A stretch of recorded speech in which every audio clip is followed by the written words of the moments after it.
safer job is going to dig you out of that. It happens so often. I've heard it from many friends. I've heard it from people around me, but rarely do we have people talk about it, and rarely do we have someone who's experienced it talks about it and tells you their story on how they got out of sort of that instability and got themselves a better life simply by believing and taking the risk or taking the opportunity when it's offered to them. So without further ado, I'd like to welcome all the way from Montreal, Quebec, we've got Diamond Director, Mr. Luc Dubois. Luc, welcome to the call. Thank you, Trudy. Thank you for the introduction. Good evening, ladies and gentlemen. I'm very happy to have you with us, and I'll do my very best to make sure that by the time we finish the call, that you've gotten something out of this that will be worthwhile for you. Presentation was divided into two sections. First of all, I'll go through my story and briefly go through the various, I've had a few careers, I've had 5 of them actually. So I'll go through those and show you the conclusion of each one of those. And then I'll have 5 short lessons to share with you. So let's get going. So my story, I was born and raised in Mont-Tremblant, Quebec. So Mont-Tremblant is a small place. It's about 8,000 people. So it's not a big city. So there's not that many people around. I came from a family that ran a resort hotel. I come from a middle-class family. We had 6 children. When I was in high school, I went to boarding school. I would go home once a month. And when that finished, I went to college. And I was still in boarding school, but I'd get out every weekend. So that was a big plus. And by the time I finished college, I had a Bachelor of Arts degree. Then I took a year off to travel. I got a job on a ship, traveled over, got off in Barcelona, and then toured Europe, the Middle East, North Africa, came back home, worked as a professional water skier at Expo 67 in Montreal. And in September, I left that, went to the University of Ottawa. I was a law student, actually, and that lasted all 5 weeks. Then I realized that I'd made the wrong choice, and I was fortunate enough to be able to transfer without losing any time into a completely different field. And so I graduated in phys ed and recreation. I'm married to this charming lady down here, and we've been married since 1979, but we've actually been together since 1977. And those are my 3 kids, Olivier, Elise, and Magali. When I say kids, they're not kids anymore. And I don't know where they got the hair from, but it was certainly not from the guy with the blue shirt. So my work experience. Now, as I mentioned, I've had 5 careers, and I'll share their conclusion. So as I was finishing university, I was coaching on weekends, and I had a few meetings with where a lot of coaches were together. And the person at the time was running the Alpine ski team in Canada, by the name of Val Rain, approached me and said, listen, I'm looking for someone who was somewhat your profile, who's bilingual, who's graduated from university, to coach him into taking my place as the program director for the national ski team. So he said, you need to do some coaching 1 more year. And then after that, you'll come with the ski team, national team, and you'll be in charge of conditioning for the men and women. And during the ski season, you'll be an assistant to the men's on the World Cup. After that, you'll be my assistant for a year, and then I'll leave and you'll take over. So basically, that was the plan. And so my first endeavor was in working with Sports Federation, and that lasted 6 years.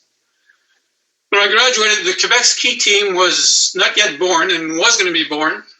I applied for the job and got the job. And during that year, we won the Canada Games, and we had a fair amount of success. Things went very well for me and the athletes I was coaching. So from there, I went to the national ski team and basically things worked the way they had been planned. So in the first year, 1972, I was at the Olympics in Sapporo as an assistant coach, and we didn't win any medals there. But we made plans following that so that we would the next time around. And that's what we worked on for 4 years. And when Sapporo, not Sapporo, but Innsbruck came around in 1976, we won a gold medal in the ladies giant slalom. That was Kathy Kreiner. And we placed 4 men in the top 12 in downhill. That had never been seen before in Canada. So I had planned the year prior to the Olympics that I would not sign on for another 4 years. And I'd put someone in position to take over from me. And during that time, so the conclusion with the sports federation, it was a huge experience for me. I was pretty young at the time. And it was very successful. So from there, my family was in the hotel business. My brother was running it with my dad, and he felt he'd been after me for a couple of years. Listen, if you ever change your mind, I'd like you to come and work with us. And at first I wasn't interested, but as time went by, I had the call of my roots. So I decided to take up his offer. And so I became an entrepreneur at a resort hotel, and I was there for 16 years. When I got there, they needed help. They needed to turn things around quite a bit. So we worked hard. We did turn the business around. We weren't making a lot of money, but quality of life was good. And we had a number of very good years. Following that, or during that time, I was very involved. I should say, the whole area was kind of depressed at the time. So we were very involved in all kinds of committees to get things going again in the tourism industry in the Mont Tremblant area. So as far as local involvement, I was on city council. I was on 4 or 5 other committees. I was the president of the Tourism Association. And on the national level, I was very, very involved in skiing, most of the time as a volunteer. I was on the board of directors of the Canadian Ski Instructors Alliance. I was the president of the Canadian Ski Coaches Federation. I was in charge of coaching development. Anyway, a number of things like that. By 1985, we started noticing that the industry was changing, and it was changing pretty quickly. And our hotel and chalets needed to change.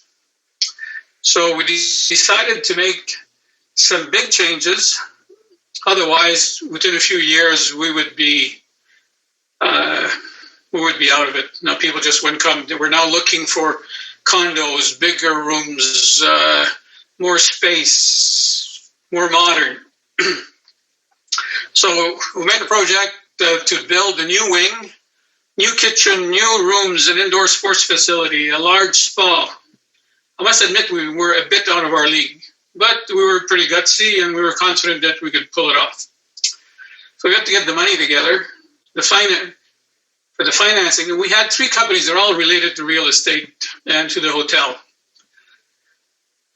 But in order to secure the loan, we had to guarantee it with all of our assets. That included the 3 companies. So we started the project. And when you say everything went wrong, everything went wrong. We had delays caused by the architect. That year there was a shortage of steel. It took months before they could deliver the steel. Eventually the costs ballooned, and the project would end up costing about $1 million over what was budgeted. Since my property had the most value, my personal property, we mortgaged it for everything we could get. And we hung on. And in the winter of 1991, that was the first Gulf War. And in the winter, our clientele was mainly Americans. But during the war, they stayed home. So by the time spring came around, the bank got a little antsy, pulled the plug on us, and forced us into bankruptcy. So it was 16 years of hard work. And on paper, we were worth a fair amount of money. But between one day and the next, we weren't worth any money. Plus, I had a personal mortgage, a pretty high mortgage. And interest rates at that period ended up rising to 18%.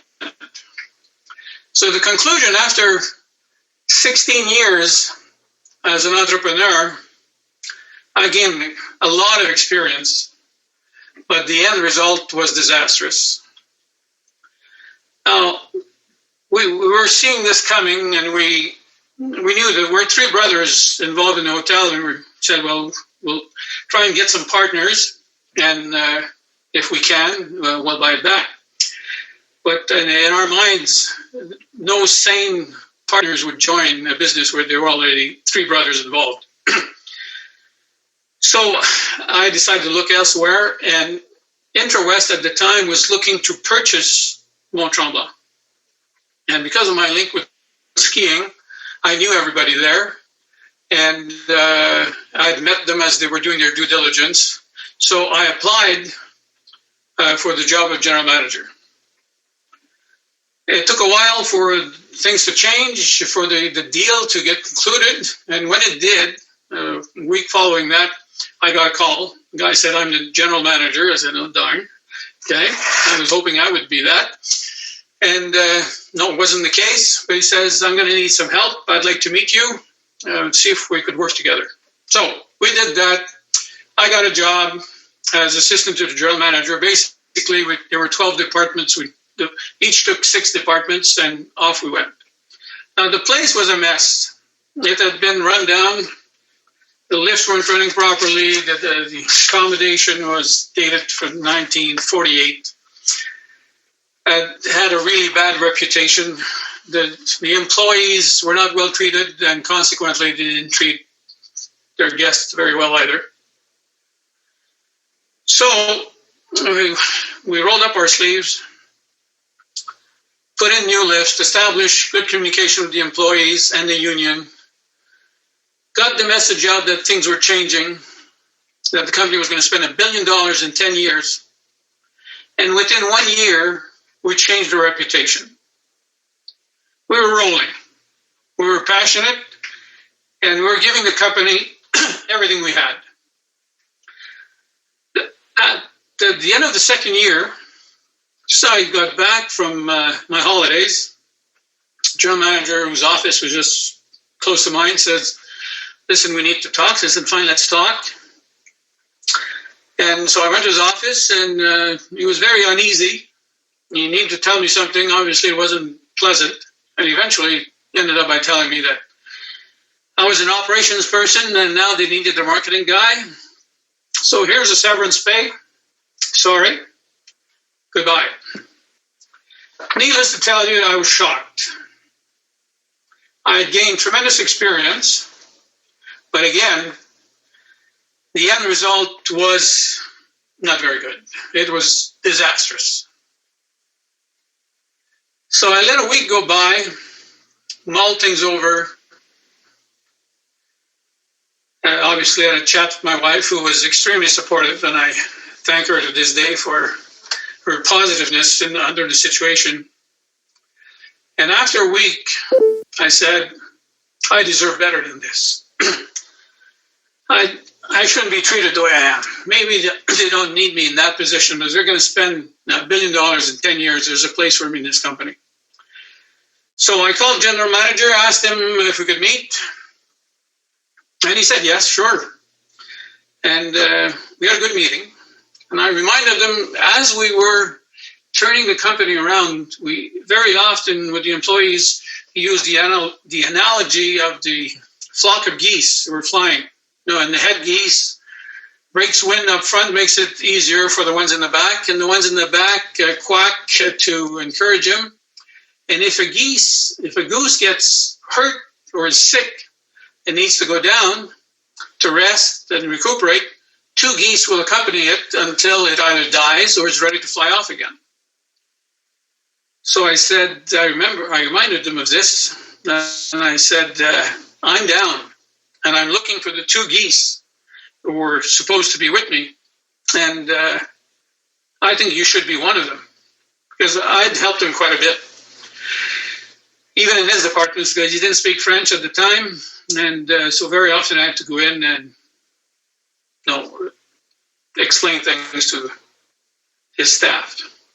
So anyway, when I told him that shook him up quite a bit. And he said, listen, you're right. There is room for someone like you in this company. And we didn't want to nickel and dime you. We thought we took the easy route. We thought we'd give you a severance pay, and that would be it. I said, leave this with me. We'll find something, and we'll give you a call. So after a while, I got a call to see if I would be interested in setting up a major events department. Remember, this was a new project, and is a big project. And so major event, there weren't any major events. And I've been running events all my life. So I said, yeah, I'd be interested in doing that. So I went from a position where I had about 250 people reporting to 6 directors who reported to me, to a department where there was 1 employee, and that was me. Needless to say, at times I was looking forward for the telephone to ring because it was very quiet. So I did that for 2 years, and it worked out very well. After 2 years, they said, would you like to do this as a consultant instead of as an employee? And I jumped on that. I said, sure. So you don't get any fringe benefits, etc. You'll keep the same contracts that you negotiated with us, how much money you want to do each job, and where you go. So that was my second stint with a large corporation. But this one, the conclusion, it was a great experience, and it was extremely successful.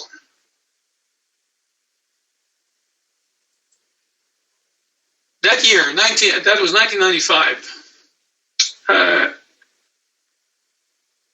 Lynn and I decided to sell our property because it was too heavy. As I mentioned, the interest rates were up to 18%. So we sold it. We did very well in selling it because this new company was in the area and spending a lot of money. We paid off the mortgage. We're now debt-free.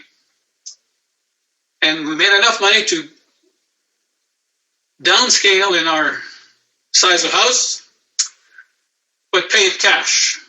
So then we started breathing again. Then we could start thinking about the future. And we started looking for a way to get our finances back on track. And at about the same time, someone approached us for network marketing. And neither of us knew anything about network marketing. The only thing I knew about network marketing was we had an employee when we had our own hotel who did Amway. That's as far as I knew. So someone approached us. We went to a couple of meetings. We liked the concept very much. We didn't like the company or the products they were selling. So one of my friends heard that I was interested and were looking, and he came to see me. He had just signed into USANA, and he thought that we would be a great fit. So we looked at that for a little while. Didn't take very long. He said, okay, if you want to try some products, I said, yes, I would like to try some products. And I had a tremendous impact. Within a week, I could see a huge difference. So that said, wow, there's something here. So there was a meeting in our town, and I said, I'm going to go. And Lynn said, well, I'm going to go with you, because she didn't want me to sign anything. And at the end of the meeting, the lady who was doing the presentation said, well, on a scale from 1 to 10, please put your hand up. Anyone who is at 10 and is ready to get started. And the first hand that went up was my wife's. So we took a decision the next day. And I stressed the word decision. We said USANA is going to be our vehicle to financial freedom, no matter what. So we didn't say we're going to try this, and if it works, no, we'll keep going. We said, this is it. This is how we're going to do it. By then, I was 50 years old. My wife was a phys ed teacher in poor health. Our kids were 16, 15, and 10, and we were starting a new career, a new chapter in our life. Lynn recouped her health within 5 or 6 months, and every spare time we had, we'd work on USANA. After 2 years, our USANA revenue was more than what Lynn was making as a teacher, and she asked for a leave of absence for 1 year. And that worked pretty well. She asked for another year. That worked even better. And then on the third year, she was going to take another one. And then the school board said, listen, maybe you need to make a choice. Either you do what you're doing or you come back to school. So didn't take long. Discussion lasted about 5 minutes. And her 25-year career as a teacher was over. And she was doing full-time USANA. And I continued part-time and worked as a consultant in putting together events and running them. So we didn't break any records, but on our 5th year, we became gold, very solid gold. And then we moved up 1 rank each year up to diamond. Was it easy? At times it was easy. At times it wasn't so easy. But what were the causes of our success? Well, the first one was a decision. And you'll find that I stress that a lot, but too many people get involved in network marketing without really taking a decision. They're just hanging around. Then the second one was personal development. Now, we invested a lot in personal development. We went through landmark education, Clemmer and Associates. We listened to tapes from Nightingale Conant and all their stable of coaches, outstanding coaches like Jim Rohn, Brian Tracy, Kevin Trudeau, Roger Dawson. We read their books. We attended seminars. We did everything we could. And we grew. Also, we listened to our uplines. And the people who assigned us on didn't stay around for very long. And there were 4 or 5 people between them and Serge Morissette and then Hubert Kraus and Seta. So after a while, our uplines were Hubert Seta and Serge and Mado. That's it. And we're very fortunate because we had very good uplines. And the people in between had disappeared from the line. And we didn't listen to them all of the time, but we applied the main principles. Also, we attended convention, XRC, Super Saturdays, Health and Freedom, Thursdays. We were very present. We also gave our emerging leaders opportunities to shine. Whenever we could sense that they were ready to move, we'd create an opportunity for them to be on stage, to organize things. And lastly, we were very persistent. Was it worth it? I just noticed the next slide is all screwed up. Was it worth it?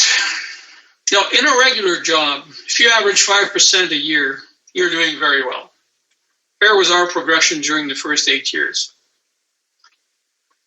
And the progression, the percentages I'm going to give you are always from 1 year compared to the previous year, and not 1 year compared to year 1. So in year 2, we increased our revenue by 100%. In year 3, 7%. Year 4, 47%. Year 5, 70%. Year 6, 79%. Year 7, 107%. That's the year we were emerald. And when we moved to diamond, we increased 17%. Now, that's an average of 61% a year. You hear that? 61% a year. Now, compare that to the 5% that people get if they're lucky. Now, very often it's 2%, 3%, even 1%. If we look at the 17 years since we've been involved and we do the average of the increases, it works out to a 23% increase per year.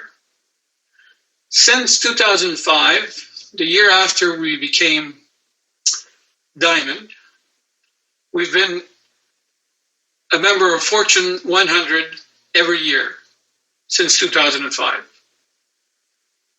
So the conclusion for this part, no, not yet. I have another slide. So that was more related to the financial aspect, but was it worth it on other aspects? Our children are associates. Two of them are active. Elise is a gold director, and Magali is a director. And both are building a nice residual income. Lynn is presently, and has been for 2 years, developing in France and loving it. And I mean that. She loves it. We've built a home in 2005 on a mountaintop. We have a great view during the winter, fall and spring, and in the summer we're surrounded by trees. It's wonderful. We've traveled, we've cruised, we go together. So we've made new friends across the country, the US, Mexico, France, Belgium. We've developed a strong residual income. Conclusion, it's not over, but it's been a wonderful experience. And so far, it's been very successful. Just to whet your appetite, we're talking about travel. This is a picture that was taken in Nepal. I'm in there with Nathalie Dion and her brother Christian and Ryan Kaltenbach, who is the son-in-law of Colette. We've also traveled with the family in Mexico, and as you can see, the family has grown. There are now 2 grandkids. So all of these experiences have been wonderful, and we've thoroughly enjoyed them. So now it's time to go to the lessons that we learned. And the first one is that personal development is very important. In this business, you'll experience ups and you'll experience downs. The secret is to get back up quickly and to keep on daring. This requires confidence in yourself and courage. If you feel if you feel lacking in either, invest in personal development. Because as you grow as a person, you'll become more trusting in others, more able to ask for help, more able to delegate, more able to develop the required skills, and your business will grow. It will grow to the level you've grown. No more, no less. Lesson number 2, fail forward. The fastest way to succeed is to fail forward. First times you hear that, you say, what's he talking about? Dare to do what is required, even if you don't feel 100% prepared. Do it and then adjust. Instead of ready, aim, fire, which very often becomes ready, aim, aim, aim, aim, aim, fire. It's better to practice ready, fire, adjust. It doesn't need to be perfect. No, in most cases, very good to excellent is sufficient. Perfection will grind you to a halt. It will scare away your prospects and immobilize your associates by making them feel not good enough. And this ready, fire, adjust, the first time I heard that was the first years I worked at Tremblant. They were bringing in consultants from California to create a vision and a picture for all of us. And I thought they were nuts. But I noticed Darren Hardy is now teaching that also. And many of the coaches are into that. So keep that in mind. Lesson number 3, identify and get rid of your limiting beliefs. What is limiting you? Are you too young? Are you too old? Are you not smart enough? Are you not relational enough? Are you not organized enough? Or is it that you're not a health professional? But you need to get inspired, and then you need to make a plan, and then swing to action. Let me explain something very quickly that happened to me. I've been doing triathlons for a long time. And I stopped. I had a back injury, I had an operation, and then when I was 60, I started doing triathlons again. But I've been doing sprints, no short distances, 750-meter swim, a 20-kilometer bike ride, and a 5-kilometer run. And I had sold myself the belief that that's the most I could do. 3 years ago, I was a volunteer at Ironman, at the half Ironman at Trauma. And I saw people who didn't fit, in my opinion, didn't fit there. They were too heavy, too old, whatever. There were many things I said, wow, that doesn't make much sense. Second, a year later, I went again. Then I saw people that I knew who were doing it, and that I didn't consider them really as athletes. And something clicked in my mind. I said, if they can do it, I can do it. So as soon as the event was over, if you're a volunteer, you get preference to sign on before they open it to the public. So I went on and I signed on for next year. I said, okay, I have 12 months. I'm going to prepare for this, and I'm going to be so ready that I'm going to do it with ease. Well, it didn't quite happen that way. The plans change all the time. I got hurt at the end of the summer, and it took about 3 months to heal. Then we were at the holidays, and in January I said, the hell with it. Even if I don't do it with ease, I'm going to do it no matter what. So as long as I'm going to do it under 8 hours, I'm going to be satisfied. So that's me finishing. The clock shows 7 hours and 2 minutes, but it was actually, I started in the third wave, 16 minutes after the clock went off. So actually, I did it in 6 hours and 46 minutes. You know, and I could do it, but I had sold myself that I couldn't. So you can do the same thing, but one thing needs to happen. You need to get inspired. And you get inspired where? At convention, at XRCs, at events, or attending a seminar. So if you have limiting beliefs, and we all do, please try and get rid of them. Lesson number 4, put your ego in check. Don't fool yourself into believing that you are USANA. You're not. As you start progressing, it's easy to get all wrapped up in self-importance and become indispensable. What you want is duplication, and many potential associates may never identify with how great you are. On the other hand, they can easily identify with popping a CD into a car radio or making a presentation with a Health and Freedom newspaper. So I encourage you to get out of the way. Get a load off your shoulders. It's not about you. You're the messenger. Use the tools. And lastly, lesson number 5, develop an abundance mentality. We have so much in North America, and we take so much for granted. Start appreciating what you have and be grateful for it. See the glass as half full. Look around and acknowledge the fact that there are millions of people who have never heard of USANA and would love to use these products and build a business. There's plenty to go around for those who want more or better. You deserve better, and it's up to you. Take action and do it. Thank you so much. That's it, Trudy. I turn it over to you. Thank you for your attention, folks. Thank you so much, Luke. So, folks, if you've got some questions for Luke, this is a man with much experience in the business. As you heard his numbers, he's done it. So if you've got questions, send those in now. Now, in terms of, Luke, I've just got a few questions for you. In terms of, you were mentioning that in your first few years, you were increasing quite a bit in terms of your numbers and things like that. How were you getting, this sort of high success rate? Were you prospecting a lot of people? How were you able to close these people, and how were you able to sort of get them into the business and grow your business so dramatically in the first few years? Well, basically we approached our warm market, the people we had credibility with, and we were quite successful at doing that. So it moved quite nicely. No, there was no great secret. We had a big list. We had about 450 names on the list, and we just started off with our hottest candidates. And we worked very locally at first, and we got things rolling, and then it expanded from there.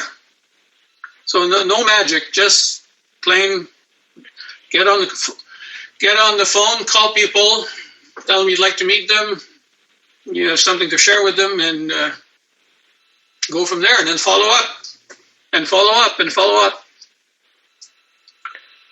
Awesome. Thanks, Luke. So I guess what you're saying is that really there is no sort of, training, doing all these sort of trainings before you approach people. It's really going out there and talking to as many people as possible with the excitement that you guys had, right? Yeah. We had a lot of enthusiasm, and we were in action. Okay. And I think that'll get you a long way. Of course, we read the material, and we had Hubert and Sarah were coaching, and we were there, and then we applied what they were telling us. It wasn't complicated. They just said, this is how you do it. And we didn't know anything, so we didn't know any better. And we just went out and did it. Okay.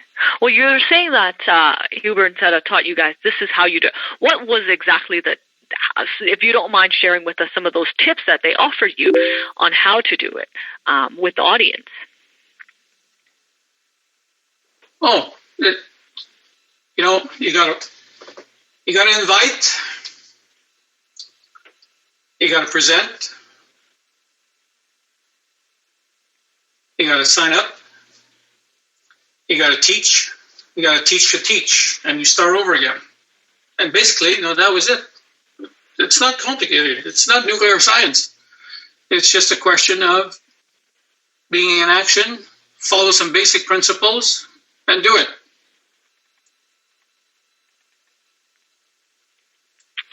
Awesome. Now, Luke, you had mentioned that as soon as Lynn heard the presentation, she was the first person to stand up in the room.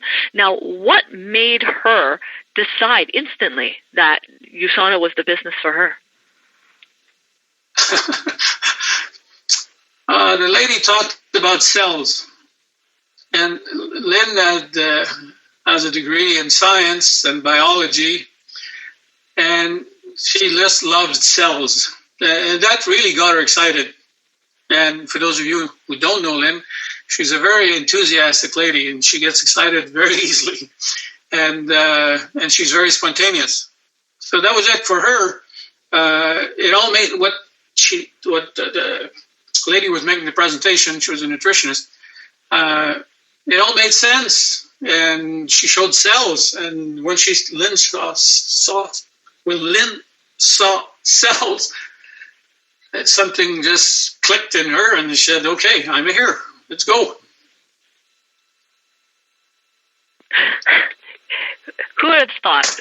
Cells excite Lynn. So, and that's the thing for most people, is that something will speak to them.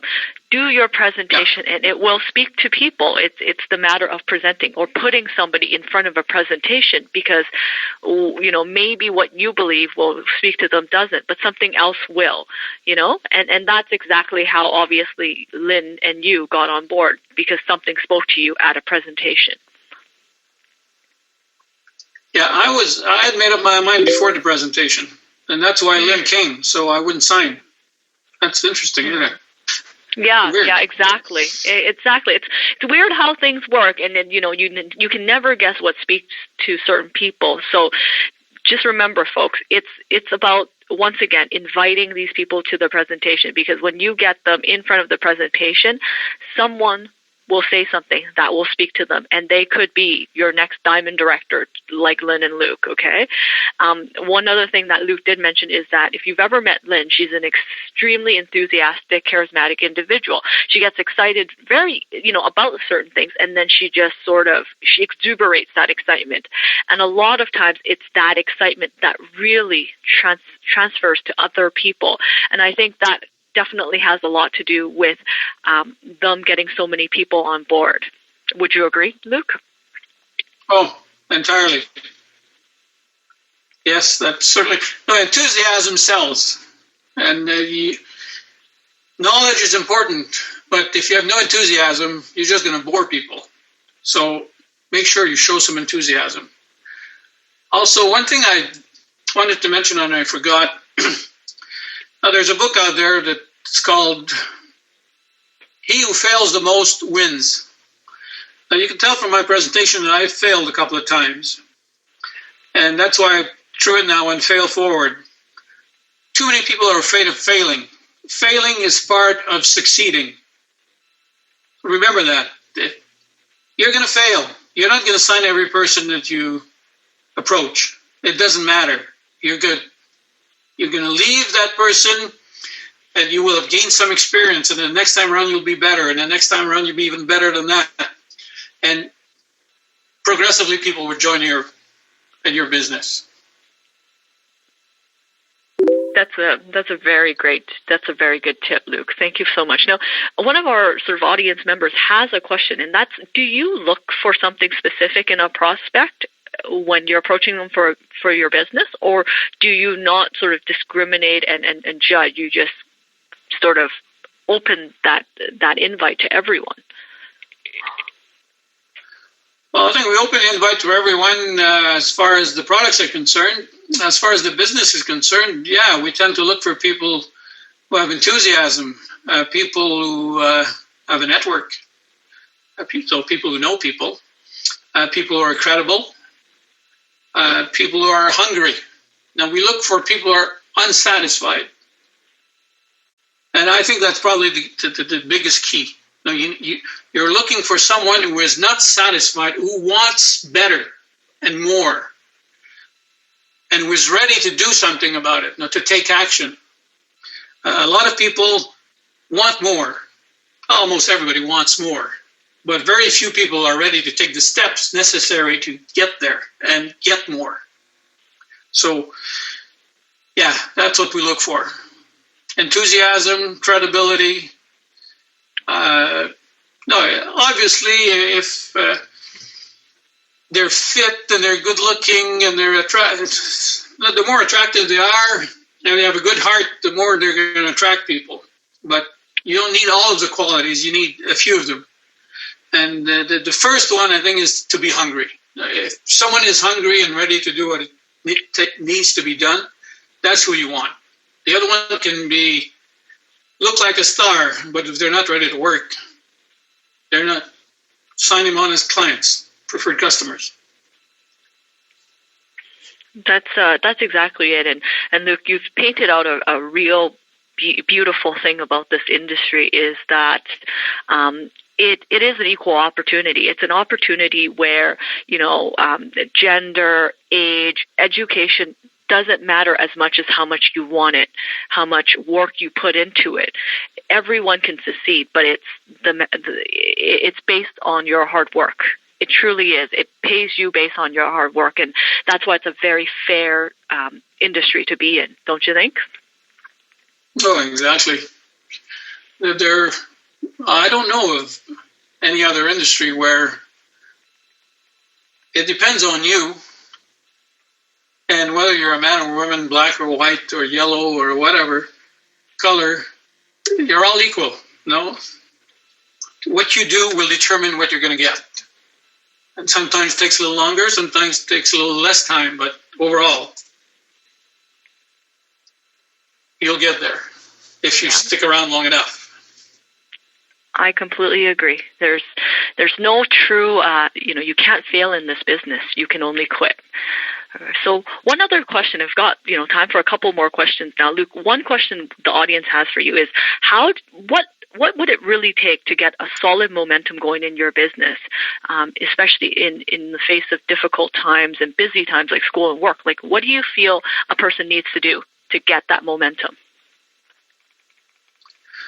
To get the momentum, I think the more action you take, the more momentum you're going to create. Obviously, you have to take the right actions, but I mean, very often people are stalled, and they're stalled because they have fears. And the best way to get out of fear, if you're afraid to call people, the best way to solve that is to take the phone and start making calls. And after one or two or three, say, this is not that bad. And then you get the hang of it, and it becomes a lot easier. And it's the same thing with everything. Now, you got to get over your fears and The rest is what we've already mentioned. Be enthusiastic. Speak well of the products. Be the product of the product. Make sure you're taking the products to start with. And if you take, the more products you take, the more you'll be able to talk about more products. If you only take one, then you're always talking about stories you've heard. But if you use them yourself, then it comes from you, your heart, your experience. People will grab that much more than you're telling a story about someone else who lives somewhere. So, momentum, again, I said there's no secret. You just have to get up and start doing. And the more you do, the more momentum you're going to build. Great tips. Thank you, Luke. So we've got time for one last question, and that's, how do you attract people to a presentation? We know that putting people in front of a presentation is going to build your business, but how do you attract these individuals to get into a presentation? Well, you build a relationship first. You get to know them. Building a relationship doesn't mean that we're not talking about a 3-year relationship. We're talking about getting to know them, getting to know what they need. Do we have something that they need? And then if the answer is yes, then you just ask them, you tell them that you may have something that could solve one of their needs, whether it's health or finance. And you go from there. And you say, can we meet sometime in the near future? I'd like to explain. If you're interested, I think I have something that could solve that problem. And if they say yes, then you just make a short explanation of what it is. And if they want more, you give them more. And you eventually bring it into a presentation. It may be your presentation. It may be a hotel presentation. It could be in a house, could be anywhere. A presentation doesn't need to be a big thing. It can be a one-on-one. And you keep answering their needs. And if what's the word I'm looking for? Now, if the vibration is there, if their intuition tells them, hey, this is good, I like this person, they'll be willing to join you. So it depends a lot on who you are, and that's why we were talking about personal growth. I insisted on that, personal development. And the more you grow, the more you're going to attract people. And that's it. You become a better person. Better people attract better people. I don't know if that's precise enough or that's too vague. Nope, that's a great answer, and that's the best answer to sort of end it off is better people attract better people. So, guys, thank you for coming on this call. I mean, this is a part of personal empowerment, personal development, and we have plenty more for you. So please keep coming back to our calls. Bring your guests, bring your team, because this is one of the avenues. This is a presentation, believe it or not. This is a presentation that you're bringing your guests to. So take advantage of these calls and really use it to grow your business. Like Luke said, if you can get people to a presentation, something will speak to them. And we hope that in this series of calls, something will speak to your guests and that they will join you and your team and build a better and bigger business for all of you. So I'm going to quote Luke at this time: take action and do it. Please take action and do it. Thank you once again, Luke, for this amazing call. We completely enjoyed it. Thank you very much, Rudy, for setting it up. No problem, Luke. Thank you so much for taking the time to join us. I know you spent a lot of time on the presentation. And for those of you who didn't get your questions answered, please send them to us on Facebook, on the Power of 11 Facebook page. Write them on our wall. Send us private message. We'll make sure Luke answers them, okay? Thank you, everyone. Please join us again next week, same time, same place. We have Suman Kim, the ninja, next week. So we'll see you all on the call. Thank you, everyone. Have a good evening. Take care.